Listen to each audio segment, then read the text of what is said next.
بناوی خواست سلام هاوران هیوام دارشون ابن ساخو سلامت و تندروز بون انشالله. مرزان دیسانا و منیهات معین لخدمت ایوه و پیشکش کردن ویدیوی کیتر لزنجیره ویدیوکانی بدستنان پاره لانترنت لپیجی فیسبوکی بدستنان پاره لانترنت هر به حال چنل یوتیوبی بدستنان پاره لانترنت و او برزانه که یکم جارم چنل یبینن لیره چنلی بدستنان پاره لانترنت که من نیهات معین هفتانه 4 ویدیو لاره و چنل و بلاوه کموه که ایوه بی برام براتوانن در او الکترونی اکان و هر وها دلار امریکی به دست بهنن بو اوی و هیچ یک ویدیو اکانی ده طول دست ندن که من بلاویانه کموه چنل که سابسکرایب بکن زنگوله تنش شالب بکن و اوی هر کاتی که من ویدیو یک آپلود تکم یا خود بلاوه کموه یوتیوب لاره نوتیفیکیشن و ای و یاگادار کاتوه و یکم کسبن که بین ویدیو اکان ببینن. بله عزیزان هر وکو لسامله نی ویدیو کتان بینی که امرو یاریه که زور خوش و آسان بوی و آمادم کردوه که ایو اتوانن لهمان کادا دولار پیپال به دست بینن یا خود اتوانن پارکش وکو ترون ور بگرن که یاریه که زور خوشه ببی اوی ویدیو که درج بکنه و هارن لگل من بن تا کوتای.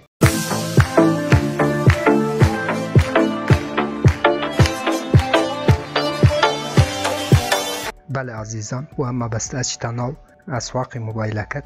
من هاوشیوی موبایلی بکار دینم لناو سیستمی لناو کمپیوتری ولم هیچ فرقی نیه هر به همان شیوه ایواتوانم بو موبایلش بکاری بینن لیرانه انوسید توپ ریچ هر بهم شیوه عزیزان توپ ریچ که لوگوی یاریه که بهم شیوه عزیزان و استا یک سرچ مناو خود یاریه که با اوی بزانن که چون یاریه کن. بله عزیزان اما یاریه که براستی یاریه که زور خوش و آسانه ایوه با مرج کردنی هم اتومبیلانه مرج کردن واته با یک گاندنی هم اتومبیلانه اتوانن دولار یا خود دراوی الکترونی ترون به دست بینن ولی همان کاتیجدا همان روشدا اتوانن دراوکر راف کشن لیران هر وکو بینن هر سواره یک لیویلی که واته اما 27 اوش 19 آوران کاری ایوه چیه تنها ایوه او اتومبیلانه ای که لیویلیان یکه مرچه کن واته با یک اگینن و اتومبیلی که لیویلی سرواتر دروسه بی لیرانه شر وکو بینن پوینت تدتی آوران لخواره و که ایوه اتوان اتومبیل کان زیاد بکن لیرانه هر وکو من لیرانه بی رکلامک ببینید من لبر قوانین کپی رایت یوتیوب رکلام کم قپات کرد عزیزان ایوه کاتی که اتانوی ساره ایک زیاد بکن رکلام که بینن و لیرانه بلام سی چرکه ایوه تماشا کن و لیرانه پوینته که ورک دی ام پوینته بو چی عزیزان و وی تو لیرانه ساره کان زیاد بکید کلیک لسر یکید و هر وکو بینن ساره کی تر زیاد بو کلویلی 19 امانه مرچه که و تبا یک گینی بی تلویلی بیستر وکو بینن دیسانا با وی ساره زیاد که یچی لیرانه رکلامه کی تر ابینه ورگرتنی پوینتیش بو وی عزیزان که تو لیرانه اتومبیل بکرد هر اکو بینیتان کاتی کلیک لسر یکید اتومبیل کان لیرانه زیاده بین و هرچند رکلامت بداته تو لیرانه زیادتر پوینت بدست دینی هر اکو بینن من با تقریبا 15 دقیقه یاری کردن 65 یورون بدست ایناوه 65 دلار ببورن بدستم هناوه لیرانه چند بشه گرین که عزیزان کاتی که و اپکده آبازیدن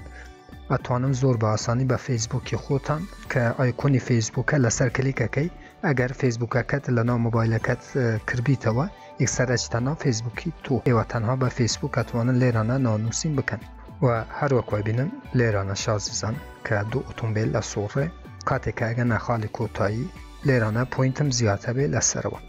لیرانه چند بشه گرین که با وی بوی و شرح بکم لیرانه اگر بونمونه اتومبیل کتابو لیویلی زور لخواره و بو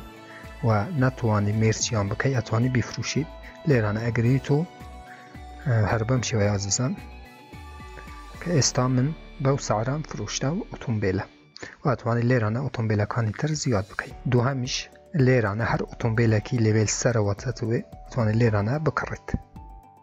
کرینه که چونه تو که لیرانه پوینتت بده سیناوه اتوانی بچی اتومبیله لیویل کانی سر و بکرد بو اوی مرچیان بکی و لیرانه پاره به دست بهینید ام دو بشه گرینگه بو عزیزان بشی سیم لاسکی هیل سر و که روزانه 5 فرتەدەتێ ئەتوانی گردونەکە وەکو بەختێکە ئازیزان ئەتوانی تاقیب بکەیتەوە و لێرانەش پوین بەدەست بهێن لێرانەم بەدەستێنا کە 5 جار تۆبۆت هەیە لێرانە ڕۆژانە ئەم گردونە شانسەی تاقیب بکەیتەوە لێرانەش ئازیزان ڕانکینگە 2845,000 یۆروی بەدەستێنەوە دولاری بەدەستێنەوە بەڕاستی پارێکی گەلێک زۆرە ئێوە گەر کات دانین بۆ ئەم یاری ئەتوانن زیاترین پارەی بەدەست بهێنن ئەم سێ چوار بەشە گرینگە بوو کە بۆی وەم شەرح کرا ئازیزان و گرنگترین بەش کە ماوە بەشی ڤیدراوە کە ئێواتوانن لە هەمان ڕۆژدا پارەکە ڕابکێشن بۆ ئەم مەبەست ئازیزان ناچنە سەر ئەکانتی خۆت لێرانە کە پارەکەت پێشانەدە کلیک لەسەر یەکەی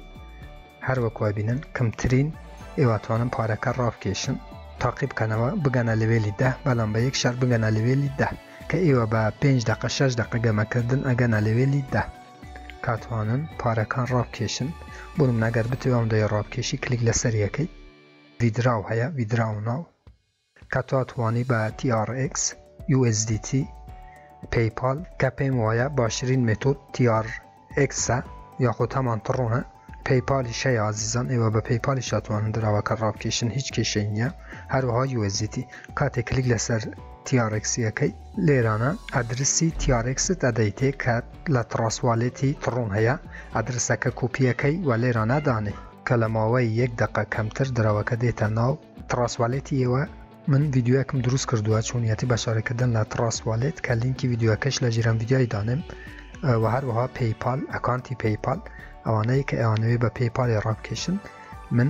ڤیدیۆەکەی من ئەم دوو ڤیدیۆی لەژێر ئەم ڤیدیۆی دانم لە دیسکریپشنی یوتیوب بۆ ئەوەی باشداری لە جزدانی پارەی تراسوالێت و هەروەها ئەکانتی PayPal بکەن بەڵێ ئازیزان بە کوی گشتی یاریەکە هەر ئەوەندەی هەبوو کە ئێوە بە ئاسانی ئەتوانن دۆلار یاخود دراوی ئەلکترۆنی لەم یاریای بەدەست بهێنن هەر ڕەخنە کامنت پرسیارێکە بوو لەژێر ڤیدیۆیە لە چەنەلی یوتیوبوم بنووسن من بە چاوان جوابتان نەدەمەوە تا ڤیدیۆیەکی تر وێبسایتێکی تر ئەپێکی تر و بەرنامەیەکی تر هەمووتان بەخۆی گەورە سپێرم خوا یار و پەنای ئێوە بێت خواتان لەگەن